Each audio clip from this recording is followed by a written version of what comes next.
If dinner at your house feels like a daily emergency, you're not alone. But the thing is, it's not usually the cooking that's exhausting, it's the deciding what to make, deciding if you have the ingredients, deciding whether you have the energy.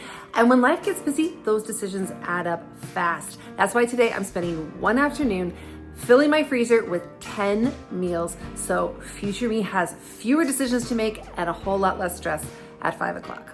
Now, I've done freezer meal prep enough times to know two things.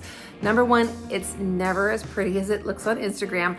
And number two, whenever I take the time to do this ahead of a busy season, I'm always grateful I did. So today, while I work through these 10 meals, I will show you the mistakes, the shortcuts, the little things along the way that make a project like this manageable in real life. All right, let's get into it. One thing I've learned over the years is that freezer meal prep doesn't have to be perfect to be helpful. Sometimes I think we see these beautifully organized meal prep videos online and assume everybody else has a color-coded system and a spotless kitchen. That is definitely not what's happening over here. So my goal isn't perfection. My goal is making future dinner decisions easier. If I can spend one afternoon now and save myself a handful of stressful weeknights later, that's a win.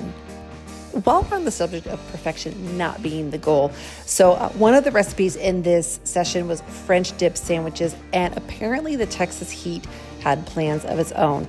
On the drive home from the grocery store, one of my cans of crescent roll dough popped open in the car. So by the time I got around to making these sandwiches, I wasn't exactly working with the beautiful rectangle the recipe had in mind.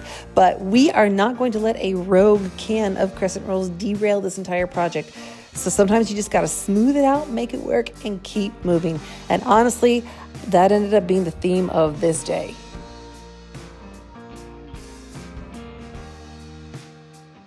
One thing that makes freezer meal prep much faster is treating it like an assembly line. Instead of completing one recipe at a time, oftentimes I'll do all of the veggies at once, then all of the canned ingredients, then all of the seasonings. It may not look as organized in the moment, but it cuts down on a lot of unnecessary back and forth. Here's one shortcut I use every single time I do a project like this. Could I mince fresh garlic? Absolutely. Would it taste a little better? Probably. But when I'm making multiple meals at once, jarred minced garlic saves a tremendous amount of time, and honestly is one of those shortcuts that makes this kind of project more realistic for me. Another little trick I love is tomato paste in a tube. So many recipes call for just 1 or 2 tablespoons, and every time I buy the canned version, I tell myself I'm going to use the rest, and every single time I find it in the back of the refrigerator looking like a brick a week later. This just makes life easier. Okay, this is the part in the process where a lot of people decide that freezer meal prep just isn't for them. The dishes are piling up, the kitchen's a hot mess, and it feels like you've been cooking forever. I'm not gonna lie, my feet hurt. I have a little bit of a headache, but I am focusing on those busy weeknights where dinner is already handled, and that is what's gonna keep me going. Off to round 2. So here's another trick I've picked up over the years. This next round of recipes involves a lot of chicken, and I need different amounts of chicken for different recipes. So before cooking it, I separated the portions inside the Instant Pot with a simple foil divider. And that way, when the chicken's finished cooking, most of the measuring is already done for me.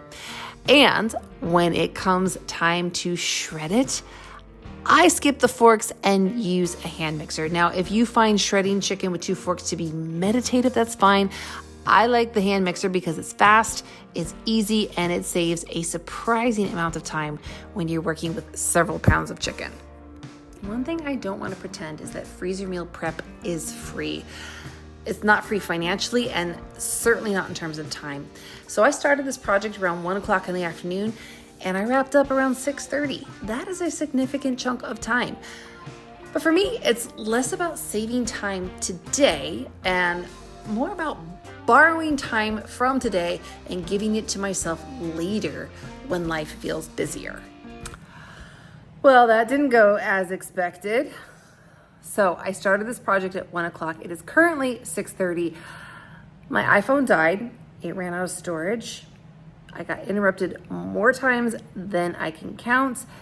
And somewhere along the way, I officially ran out of steam. But here's what happened anyway. I still wound up with 8 meals in the freezer and 1 in the oven for tonight, and a husband who is currently doing the dishes because he's just awesome. So I think that's the lesson here actually, is sometimes getting ahead doesn't look perfect. Sometimes it's messy and it takes longer than you think it's going to. But future me now has 8 dinners that she doesn't have to think about. And honestly, I think that is a pretty good trade. I'd love to know, what is one thing you do to make future you's life easier? Maybe it's freezer meals, maybe it's meal planning, maybe it's something completely different. Drop it in the comments. I always love hearing from you. Now, if you'll excuse me, I think dinner's ready.